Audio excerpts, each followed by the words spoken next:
হরে কৃষ্ণ শ্রোতা বন্ধুগণ, জানা অজানা ইউটিউব চ্যানেলে আপনাদের সকলকে সুস্বাগতম। বন্ধুগণ, আজকের এই ভিডিওতে আমরা আলোচনা করব রাম চল্লিশা। আর এই ভিডিওর মধ্যে থাকবে রাম চল্লিশার বিষয়ে, আর রাম চল্লিশার ঐতিহাসিক তাৎপর্য ও উৎপত্তি, এবং রাম চল্লিশা পাঠের আধ্যাত্মিক তাৎপর্যই কী, এবং শেষে থাকবে রাম চল্লিশা পাঠের উপকারিতা। তো বন্ধুগণ, সময় নষ্ট না করে আজকের ভিডিওটি শুরু করা যাক। রাম চল্লিশা একটি শক্তিশালী মন্ত্র। এই স্তোত্রগুলিতে জগতের প্রভু শ্রী রামচন্দ্রের গুণাবলী ও মহিমা বর্ণনা করা হয়েছে। এর মধ্যে রয়েছে আরাধনার বীজ। প্রতিটি শ্লোকে উপস্থিত তার বিভিন্ন রূপ, কার্যাবলী এবং চরিত্রগত বৈশিষ্ট্য। রাম চল্লিশা প্রাচীনকালের ধর্মগ্রন্থগুলির মধ্যে অন্যতম প্রাণবন্ত ও প্রাসঙ্গিক স্তব রচনা। একটি হিন্দু ধর্মের অনন্য সম্পদ, ভক্তি আন্দোলনের একটি অমর দৃষ্টান্ত। এই চল্লিশা শুধু ভক্তদের কাছেই নয়, সমগ্র মানব সমাজের কাছেই জীবনযাপনের একটি পথ নির্দেশ। এর মূল উদ্দেশ্য হল ভক্তদের মনে শ্রী রামচন্দ্রের প্রতি ভক্তি ও শ্রদ্ধা জাগিয়ে তোলা। 16 শতকে অগ্রওয়াল গোষ্ঠীর বৈষ্ণব সাধক তুলসী দাসের রচিত এই রাম চল্লিশার হিন্দু ধর্মের প্রাণকেন্দ্র রামায়ণের সারমর্ম গভীর ভক্তির সাথে বিচ্ছুরিত হয়েছে। এর মর্মার্থ আমাদের হৃদয়ে ভক্তি ও শান্তির বাতাবরণ তৈরি করে। আজকের এই কর্মব্যস্ত জীবনে নিয়মিত রাম চল্লিশা পাঠে মনের অশান্তি দূর হয়, ইচ্ছাশক্তি বাড়ে এবং জীবনে সাফল্য আসে। শ্রী রামচন্দ্র কৃপালু ভজমুনি। করুণাময় ভগবান রামের আরাধনায় জীবন সত্তার মুক্তি হয়। সেই অনুপ্রেরণায় আজকের আমাদের এই ভিডিওটি উপস্থাপন করা হয়েছে। আসুন আমরা সবাই জয় শ্রী রাম বলে গুণনিধি শ্রী রামের আরাধনায় নিজেকে নিবেদন করি। এরপর দেখব রাম চল্লিশার ঐতিহাসিক তাৎপর্য ও উৎপত্তি। বন্ধুগণ, রাম চল্লিশার জনপ্রিয়তা ভারতবর্ষের প্রায় প্রতিটি প্রান্তে। ভগবান শ্রী রাম আমাদের একান্ত আপন। অনেকে শ্রী রামের নাম বারবার নেয়ার জন্য সন্তানের নাম রাম রাখত, যাতে করে বারবার এই নাম উচ্চারণ করা যায় আর প্রভু শ্রী রামকে স্মরণ করা যায়। কবি ও সাধক তুলসী দাস 16শো শতাব্দীতে রামায়ণের উপর ভিত্তি করে রাম চল্লিশা রচনা করেন। এছাড়াও রাম চল্লিশার আরও কিছু জনপ্রিয় সংস্করণ প্রচলিত রয়েছে। এর মধ্যে অন্যতম হল সন্ত শ্রী সুন্দর দাস এবং সন্ত শ্রী হরিদাসের রাম চল্লিশা। সন্ত শ্রী হরিদাস রচিত রাম চল্লিশা এবং সন্ত শ্রী সুন্দর দাসের রচিত রাম চল্লিশা তুলসী দাস রচিত রাম চল্লিশার থেকে কিছুটা ভিন্ন। রামের জন্ম, লীলা, বনবাস, রাবণ বধ এবং অযোধ্যায় ফিরে রাজ্যাভিষেক, এই সকল ঘটনার পাশাপাশি হনুমানজির ভক্তি ও ত্যাগের বর্ণনাও করা হয়েছে। মানুষ বিশ্বাস করেন যে ভক্তি সহকারে শ্রী রামের নাম নিলে জীবনে শান্তি, সমৃদ্ধি ও সৌভাগ্য আসে। অনেকে আবার রাম নামকে শক্তিশালী মন্ত্র রূপে মনে করেন। অনেক হিন্দু মন্দির ও আশ্রমে প্রতিদিন শ্রীরাম চল্লিশার পাঠ বসে। অনেক ভক্তবৃন্দ উপস্থিত হয়। সেখানে রাম চল্লিশা ছাড়াও রামায়ণের কোথাও আলোচনা করা হয়। এছাড়াও অনেকে নিজের বাড়িতে নিজে নিজে রাম চল্লিশা পাঠ করেন। এরপর দেখব রাম চল্লিশা পাঠের উপকারিতা। ভগবান রামের পরম ভক্ত হনুমানজি ও প্রভু শ্রী রামকে সন্তুষ্ট করানোর জন্য আমরা রাম চল্লিশা, হনুমান চল্লিশা পাঠ করি। প্রভু শ্রীরাম যে কত দয়ালু ছিলেন সে কথা আমরা সকলেই জানি। তিনি ছিলেন পরম ভক্তবৎসল। ভক্তদের প্রতি সম্মান প্রদর্শনে শ্লোকে লেখা হয়েছে, দাস বৎসল সুমিত্র বান্ধব।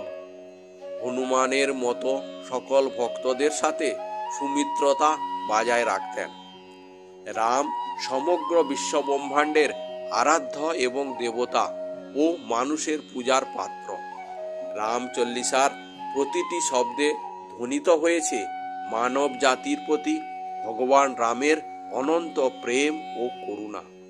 সেই অনন্ত করুণারই ছোঁয়া থাকায় রাম চল্লিশা আজও মানুষের হৃদয়ে বাজে। বন্ধুগণ, রাম চল্লিশা পাঠ করা একটি সহজ ও কার্যকর আধ্যাত্মিক কর্ম। অনেক মানুষ প্রতিদিন সকালে বা সন্ধ্যায় রাম চল্লিশা পাঠ করেন। ফলস্বরূপ তাদের মন শান্ত হয় এবং ভগবান রামের প্রতি ভক্তি বৃদ্ধি পায়। অনেকে আবার তাদের জীবনে ইতিবাচক পরিবর্তন অনুভব করেন। নিরন্তর পাঠে মানসিক শান্তি, রোগ নিরাময় এবং জীবনের বিভিন্ন সমস্যা সমাধান হয় বলে অনেকের বিশ্বাস।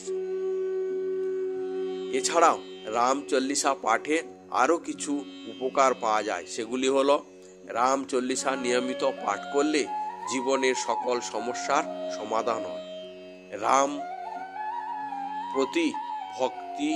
রামের প্রতি ভক্তি ঐশ্বরিক কৃপা, সুরক্ষা এবং আশীর্বাদ নিয়ে আসে। রাম চল্লিশা পাঠ করলে শান্তি এবং আধ্যাত্মিক পরিপূর্ণতার অনুভূতি আসে। এছাড়া রাম চল্লিশা পাঠ করা ভগবান হনুমানজিকে খুশি করে এবং তার দ্রুত আশীর্বাদও লাভ করা যায়। এছাড়া ভক্তরা বিপদে সুরক্ষা এবং নিশ্চিন্তি অনুভব করে এবং যারা ভগবান রামের শরণাপন্ন হয় তারা কখনোই নিজেকে অসহায় ভাবে না। ভগবান রামের নামে জপ অপরিমেয় শক্তি এবং সমস্ত দুঃখকে অতিক্রম করতে শক্তি যোগায়। পরাভয় প্রদান করে, দুঃখকে মুক্তি দেয়। এছাড়া এটি নেতিবাচক শক্তি দূর করতে সাহায্য করে এবং জীবনে ইতিবাচকতা আনে। এছাড়া রাম চল্লিশার পাঠ ঐশ্বরিক শক্তি এবং আধ্যাত্মিক জ্ঞান অর্জন করে। এছাড়া এটি ভক্তদের ভগবান রাম এবং হনুমানের ঐশ্বরিক উপস্থিতির সাথে সংযুক্ত করে। এরপর দেখব রাম চল্লিশা পাঠের আধ্যাত্মিক তাৎপর্য। বন্ধুগণ, রাম চল্লিশা পাঠে আধ্যাত্মিক জাগরণ এবং অভ্যন্তরীণ প্রশান্তির অনুভূতি নিয়ে আসে। এই উপাসনাকে মুক্তি লাভের উপায় হিসাবে দেখা হয়, কারণ ঈশ্বরের চরণে অনাবিল ভক্তি মানুষকে ধীরে ধীরে মুক্তির দিকে পরিচালিত করে। সত্য এবং শাশ্বত উপাসনা চূড়ান্ত পূর্ণতা বাড়ায়, জ্ঞানের পরিধি বিস্তৃত করে, মৃত্যু ভয় দূর হয় এবং যে ব্যক্তি সত্য কথা অনুসরণ করে সে শান্তির সম্পদ লাভ করে। পৌরাণিক বিশ্বাস, যারা ভগবান হরির আরাধনা করে তারা বৈকুণ্ঠের বাসস্থান লাভ করে। আসুন আমরা সবাই ভগবান রামের প্রণাম মন্ত্র স্মরণ করি। মন্ত্রটি হল, রামায় রামচন্দ্রায় রামভদ্রায় বেধসে রঘুনাথায় নাথায় সীতায়া পতয়ে নমঃ। আর একবার বলছি, শুনুন। রামায় রামচন্দ্রায় রামভদ্রায় বেধসে রঘুনাথায় নাথায় সীতায়া পতয়ে নমঃ। এরপর দেখব রাম চল্লিশা পাঠ করার বিধি। বন্ধুগণ, ভিডিওটি ভালো লাগলে একটি লাইক অবশ্যই করবেন, চ্যানেলটি সাবস্ক্রাইব করে বেল আইকনটি ক্লিক করবেন এবং কমেন্টস বক্সে জয় শ্রীরাম জয় হনুমান অবশ্যই লিখবেন। বন্ধুগণ, আরাধ্য দেবতার জয়গান গাওয়ার জন্য নির্দিষ্ট কোনো সময়কাল নেই। প্রভুর প্রতি অটল ভক্তি আর বিশ্বাসই প্রয়োজন। এক্ষেত্রে শ্রীরাম আমাদের আরাধ্য দেবতা, তার গুণ কীর্তন অর্থাৎ রামচল্লিশা পাঠ করার জন্য নির্দিষ্ট কোনো নিয়ম নেই, তবে কিছু ঐতিহ্যবাহী বিধি রয়েছে যা আমাদের মনকে তৃপ্ত করে। বাড়ির মধ্যে একটি পরিষ্কার ও শান্ত স্থান নির্বাচন করুন প্রথমে, তারপর সকালে স্নান করে পবিত্র পোশাক পরে রামচল্লিশা পাঠ করুন। অনেকে আবার কাজের সময়ের মধ্যে খাপ খাইয়ে সন্ধ্যায় সূর্যাস্তের পর রামচল্লিশা পাঠ করেন। চল্লিশা পাঠ করার আগে ভগবান রাম ও হনুমানের কাছে প্রার্থনা করুন, একাগ্রতা নিয়ে আসুন এবং মনকে শুদ্ধ করুন। প্রতিটি শ্লোক মনোযোগ দিয়ে এবং সঠিক উচ্চারণে পাঠ করুন। পাঠ সমাপ্ত হলে আবার ভগবান রাম ও হনুমানজির কাছে সফল কাম হওয়ার জন্য প্রার্থনা করুন। পাঠ করার আগে যেখানে পাঠ করবেন সেখানে অবশ্যই প্রভু শ্রী রাম এবং প্রভু হনুমানজির ফটো নয়তো মূর্তি একান্ত থাকা প্রয়োজন। এছাড়া হিন্দু ধর্মে তুলসীর উপকারিতা কি বলার মতো প্রয়োজন পড়ে না, সবাই আমরা জানি। এক্ষেত্রে অনেকে রামচল্লিশা পাঠ করার সময় তুলসীর মালা ব্যবহার করেন। ঘিয়ের দীপ জ্বালান। পাঠ করার সময় ফল, ফুল, মিষ্টি ইত্যাদি ভোগ নিবেদন করুন। আগেই বলেছি, রামচল্লিশা পাঠ করার জন্য কোনো নির্দিষ্ট নিয়ম নেই, তার উপরে উল্লেখিত বিষয়গুলি ঐচ্ছিক। আপনি আপনার মনোযোগ দিয়ে, হৃদয় দিয়ে, শ্রদ্ধা ও ভক্তির সাথে পাঠ করুন, দেখবেন ফল 100% পাবেন। তাহলে বন্ধুগণ, আজকের এপিসোড এখানেই শেষ করছি। আপনাদের কেমন লাগলো? ভালো লাগলে লাইক করবেন, শেয়ার করবেন এবং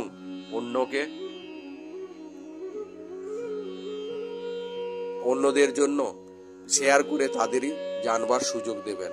আজকের ভিডিও এখানেই শেষ করছি। জয় হিন্দ, জয় ভারত।